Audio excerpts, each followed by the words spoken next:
এই দুনিয়াতে মনে হয় তুই একমাত্র প্রেমিক, আর কেউ প্রেম করে না। রানা, মুখ সামলে কথা বল। এখানে মুখ সামলার মতো কিছু নাই। কোথায় যাচ্ছিস? ছোট্ট একটা ব্যাপার নিয়ে এত রাগ করার কি আছে? ছোট্ট একটা ব্যাপার? আমার জন্মদিনটা এখন তোর কাছে ছোট্ট ব্যাপার হয়ে গেল? সামনে যেহেতু সজলের বিয়ে, আমি একটা কোল্ড ড্রিঙ্কস নিয়ে আসি, মজা মাস্তি না করলে হয়? ওটা আমি একবার বলছি না, বলছি কিনা? গতকাল জোনাকির বাবা মার বিবাহ বার্ষিকী ছিল। আমি সুযোগ বুঝে বলে ফেললাম, তারাও রাজি হয়ে গেল। আমাদের সম্পর্কে তারা ভীষণ খুশি।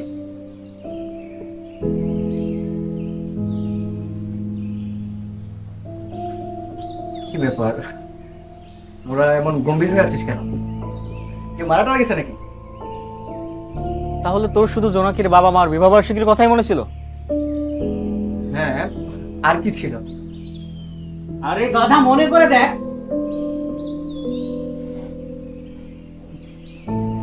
আমি সরি আবির, আমার একদমই মাথায় ছিল না। তুই তো আমাকে একবার মনে করাতে পারতি। মানে আগে তো কখনো মনে করাতে হয়নি, এখন কেন মনে করাই দিতে হবে?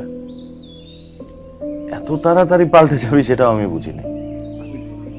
মানে আমার সত্যি মনে ছিল না। সরি, আমি একদমই সরি। আমার মাথায় শুধু একটা বিষয় ঘোরপাক খাচ্ছিল যে জোনাকির বাবা মার সাথে কথা বলার এর চেয়ে ভালো সময় পাবো না, দ্যাটস ইট, আর কিচ্ছু না। এই, তোর নাটক বন্ধ কর। এই দুনিয়াতে মনে হয় তুই একমাত্র প্রেমিক, আর কেউ প্রেম করে না। রানা, মুখ সামলে কথা বল। এখানে মুখ সামলার মতো কিছু নাই। আমি ওর মতো চুপ থাকতে পারবো না। সামান্য একটা মেয়ে পেয়ে আমাদের ভুলে গেলি। কেমন মানুষ রে তুই? হ্যাঁ, তুই ওর কথা একদম কান দিস না। তুই তো আমাকে চিনিস, আমি এরকম ছেলে না। যাবি আমার সাথে রানা?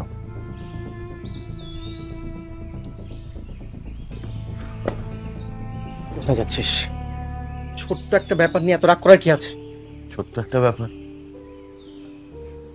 আমার জন্মদিনটা এখন তোর কাছে ছোট্ট ব্যাপার হয়ে গেল? আরে তোরা রাগারাগি করতেছিস কেন? মাথাটা একটু ঠান্ডা রাখ না। আচ্ছা, আমি একটা কাজ করি, সামনে যেহেতু সজলের বিয়ে, আমি একটা কোল্ড ড্রিঙ্কস নিয়ে আসি, মজা মাস্তি না করলে হয়? ওটা আমি একবার বলছি না, বলছি কিনা? ওকে ফাইন, আগামী এক সপ্তাহ আমি তোদের সাথে থাকবো। জোনাকির সাথে দেখা করবো না, কোনো কথা বলবো না। হ্যাপি?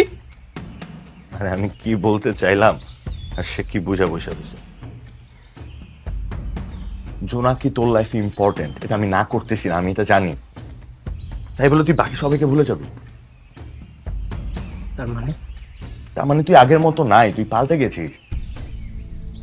এটা তুই মানিস আর না মানিস, এটা সত্য।